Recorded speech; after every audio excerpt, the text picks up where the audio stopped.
story we have been following throughout the past 2 days surrounds the superstar herself, Caitlin Clark, the WNBA star, the Indiana Fever star, Caitlin Clark. She's going to miss all the action on the court. Caitlin Clark gets hurt, and guess what? Your demand vanishes because people ain't going to pay up to see these athletes that are ungrateful that their sport's growing. People aren't paying up for that. And we are here, right here. The tickets for this game, for this All Star game, they've dropped by 50%. What was meant to be Caitlin Clark's big celebration week in Indianapolis has spiraled into a PR disaster for the WNBA. The city showcased a massive 34-story mural of Clark on the JW Marriott, hoping for record-breaking attendance and huge revenue. Instead, the league faced rows of empty seats and frustrated fans choosing to boycott the All Star Game. So, how did the WNBA manage to turn the homecoming of their biggest star into a financial flop? And what did Commissioner Kathy Engelbert finally have to say about the ongoing officiating controversy during All-Star Weekend? The answers highlight the deeper issues with how the league treats the very players who bring fans through the doors. Share your thoughts in the comments. Will the WNBA ever learn from this? Let's dive in. Really unfortunate that Caitlin Clark missed it. The crowd would have been exploding. The crowd would have been exploding. The arena would have been exploding. Oh man, a big miss as far as the WNBA is concerned. Indianapolis had spent months gearing up for what was expected to be the most monumental weekend in WNBA history. A full-sized replica of the All-Star Court was even set up at the airport to welcome fans. Local shops stocked up on extra merchandise, and restaurants brought in additional staff to handle the surge in visitors. Tickets for the event at Gainbridge Fieldhouse were gone within hours of going on sale. The minimum entry price soared to $121, while the average resale price climbed to $262. Premium seats fetched thousands of dollars, setting a new record for WNBA All-Star ticket prices, according to TickPick. From $121 all the way down to just $64 after news broke that Caitlin Clark won't be playing. These are people saying, I'm done. I don't want to watch. Caitlin Clark's not. I bought tickets solely to watch Caitlin Clark in the All-Star game.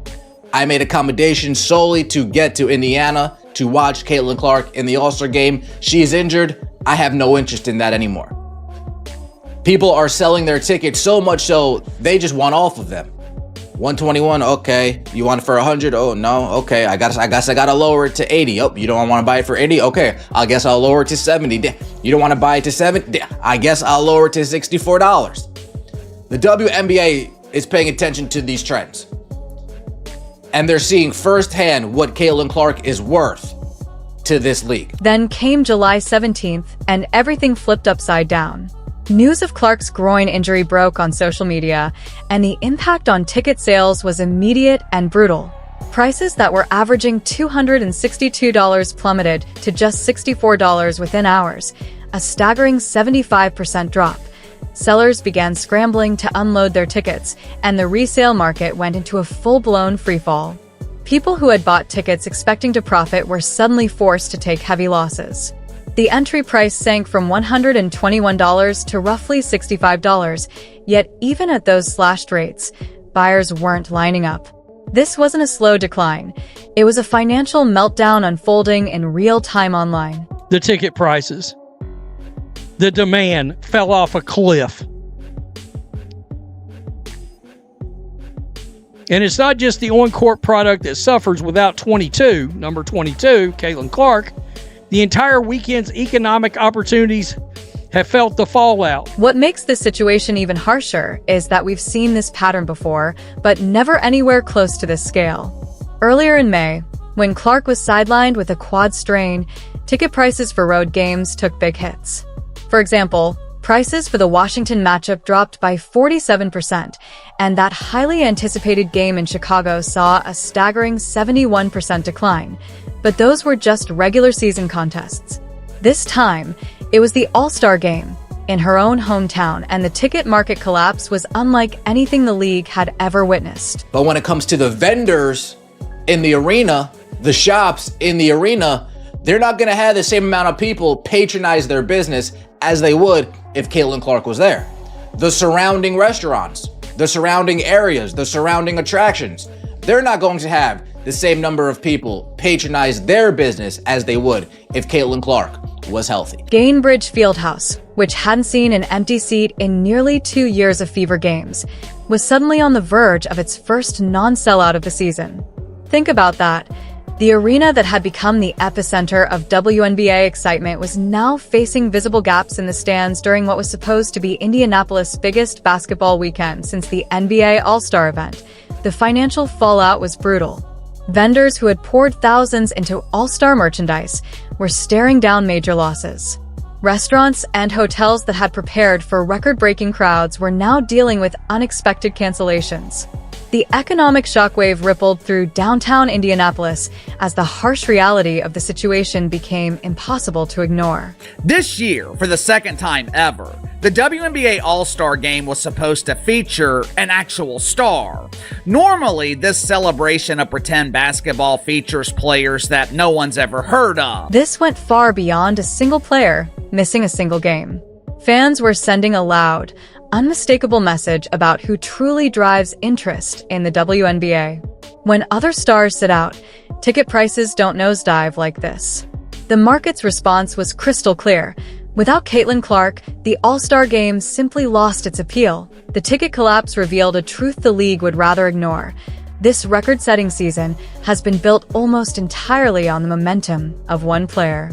Without her presence, those attendance highs and revenue milestones suddenly seem far less impressive. How did we get to an All-Star Game in Indiana where Caitlin Clark is not healthy enough to play?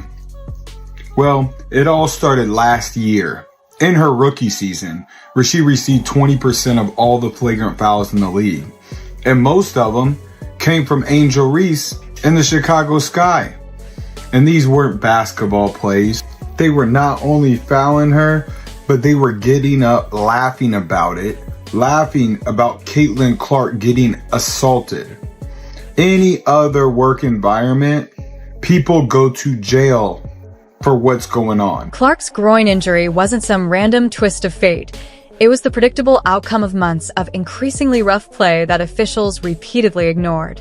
Opponents realized they could grab, push, and hit Clark without facing any real consequences, and game after game, referees let it slide. Yeah, I mean, there's a level of physicality that they're able to play with against her. I knew it as an opponent, and I see it as her coach. I'm not exactly sure why, but it just is what it is. And we've got to help her learn to adjust and use it against them in certain ways. We've got to find some ways to make it a little bit easier for her. But the level of physicality overall in our league has been at a different level than it's been for a long time. Fever head coach Stephanie White had been warning about this for months. She repeatedly called out the glaring double standard in officiating, pointing out that opponents were allowed to play with a level of physicality against Clark that other players never had to endure. White wasn't exaggerating. She was watching her star player take hit after hit while officials continued to look the other way. And last year, I noticed how much it was just Caitlin Clark. Caitlin Clark was taking all the hits. Caitlin Clark was taking all the abuse. But this year they've added Sophie Cunningham.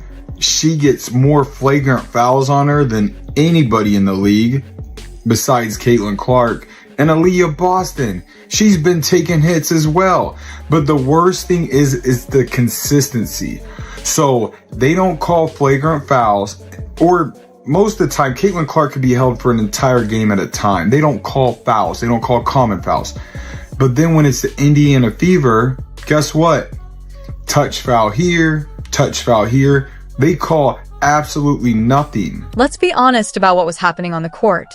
The Washington Post didn't hold back, criticizing the consistently poor and subpar officiating that was turning games into overly physical, unpleasant affairs.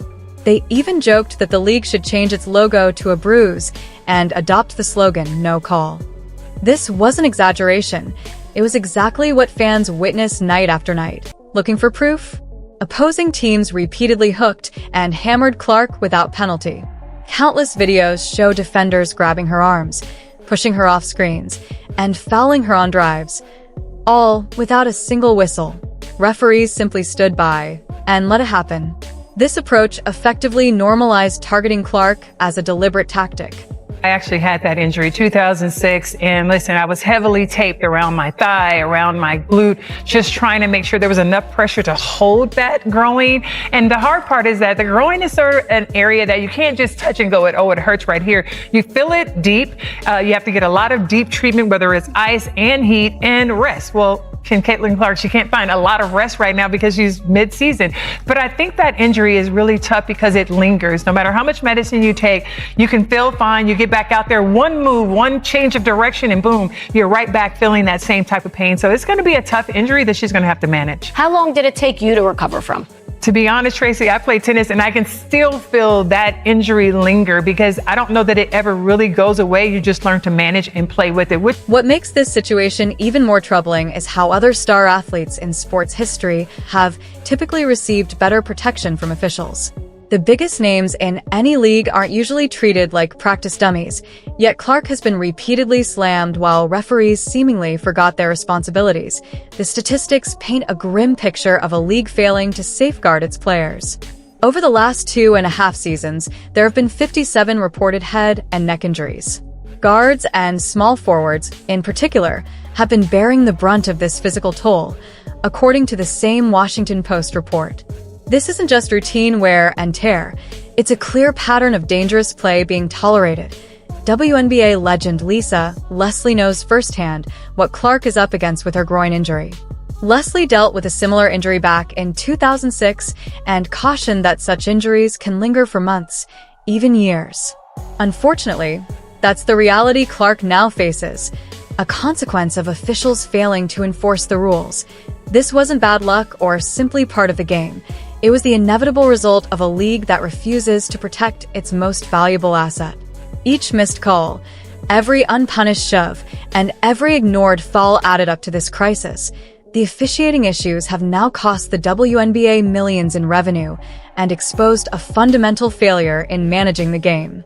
When your biggest star gets hurt because the league won't step in to protect her, it's no surprise that fans begin to stay away. A bunch of players and coaches of the last few days have complained without being fine-worthy about officiating. I just want to see about your thoughts on if officiating is an issue and how it can be improved. Clearly there seems to be problems or a disconnect between what players and coaches feel and what officials are actually calling. As fans began organizing boycotts and ticket sales plummeted in real time, all eyes turned to Commissioner Kathy Engelbert to see how she would respond to the biggest challenge of her tenure. This was her opportunity to demonstrate genuine leadership and tackle the officiating issues that contributed to Clark's injury. Instead, she offered a typical, polished corporate statement, a response so detached it only fueled fans' frustration and disappointment. I know as a fan of sports for 60 years now, I know that no one's ever happy with officiating. All sports deal with it, but we're working hard to make sure we're putting the best product out on the court, and our officiating then follows that. When questioned about the officiating problems during All Star Weekend, Engelbert responded with the usual executive-style non-answer. She mentioned holding a meeting with more than 40 players and league officials, describing it as productive and focused on common goals, but she completely avoided addressing the heart of the issue. Fans weren't interested in hearing about meetings or discussions. They demanded accountability for the referees who allowed Clark to be targeted and physically abused throughout the season. They play against Breanna Stewart. She goes to the line 14 times. Asia Wilson goes to the line 13 times. And Aaliyah Boston can't play 20 minutes in a game without being on the bench in foul trouble. That's another problem that we're dealing with.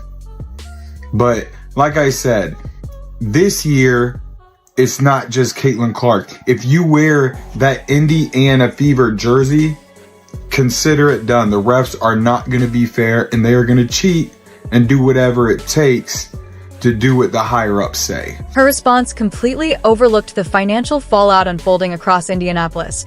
AS ticket prices plummeted and local businesses faced significant losses.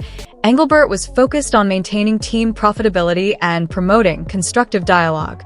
The disconnect couldn't have been more glaring. Fans were making their voices heard through their wallets, Yet she acted as if nothing had changed. What fans really wanted was a straightforward admission that officiating had been unacceptable. They demanded concrete steps to protect players like Clark and recognition that allowing opponents to target the league's biggest star was damaging to the business. Instead, they received generic corporate language about shared goals and productive discussions. Engelbert's tone-deaf response made it clear that league leadership is out of touch with both the fans and the players. While Indianapolis businesses tallied their losses and supporters organized boycotts, she clung to the status quo.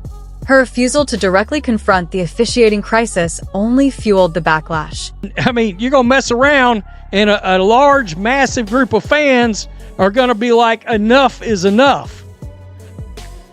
We've never had to see anything like it in sports, but you don't see these other leagues going around talking crazy about their fan bases all the time like this league does. It's continuous. They're running their mouth about the people that are paying money to see them. You don't have other jobs where people walk up. You're in a public job that's in front of the world. The commissioner's weak handling of this crisis has many fans wondering if the WNBA is truly capable of change. When your top revenue generator gets injured because referees failed to protect her, and your response is nothing more than corporate cliches about productive dialogue, it's clear the league has lost its way. Fans saw through the empty reassurances and reacted accordingly. They stopped buying tickets. What the WNBA got in return was an all-star game many fans described as a disgrace to the sport. Without Clark, the league struggled to sell a product that simply didn't resonate. The results were painful to witness. The game itself turned into a stark reminder of the consequences when star players aren't protected. Empty seats were scattered throughout Gainbridge Fieldhouse. The energy was flat, and the quality of basketball left much to be desired. What should have been the season's highlight felt more like a meaningless scrimmage that no one cared about. Mascot is going through Caitlyn shit. Yeah, just going through, I'm going to tell you, Leah Boston, let's break down her face right now. I am not happy with the Liberty mascot invading our home turf right here. I mean, that mascot's cute. It is. She's having fun, but, you know, it's the Liberty mascot. So, of course, that is what everybody notices, right? After the meeting, the WWE style meeting in the back of the arena, right? As the heels are all meeting together, Breonna Stewart and Sabrina and Sandy Barndello, basically the Liberty, and of course the recruiting into the Four Horsemen. They're recruiting Caitlin Clark. This was the WNBA's first major test without Clark, and it failed in a big way. The difference was clear when compared to regular season games where Clark's presence fuels energy and excitement. Without her star power, the All-Star Game laid bare just how much the league relies on one player to draw interest. The implications go far beyond stats or ticket sales. This is about the future of women's basketball and whether the league can maintain the momentum it built this season. This All-Star Weekend disaster proved they can't. Fans voting with their wallets sent a message the league can no longer ignore. Empty seats, plummeting ticket prices, and harsh reviews weren't just about one player missing. They revealed a deeper disconnect between what fans want and what the WNBA is delivering. For months, the league has celebrated record viewership and unprecedented growth. But strip away Clark's star power, and the product quickly loses its appeal. Without fixing the issues that led to her injury, the WNBA risks losing the very audience that matters most. The league had everything handed to them on a silver platter, a generational talent who brought record viewership, massive fan engagement, and millions in new revenue. Instead, they turned it into a cautionary tale about what happens when you fail to protect what's most important. Poor officiating, weak leadership, and a total disconnect from fan expectations created this mess. This all-star failure isn't the end of Caitlin Clark's story. It's a wake-up call from fans demanding better from a league that clearly needs to evolve. The real question now: will the WNBA learn from this costly lesson? Or will it keep repeating the same mistakes until there's nothing left to save? Let us know in the comments if you think the WNBA will ever get it right. Don't forget to like, subscribe, and turn on notifications so you never miss an update. Click the video on the screen, and we'll see you in the next one.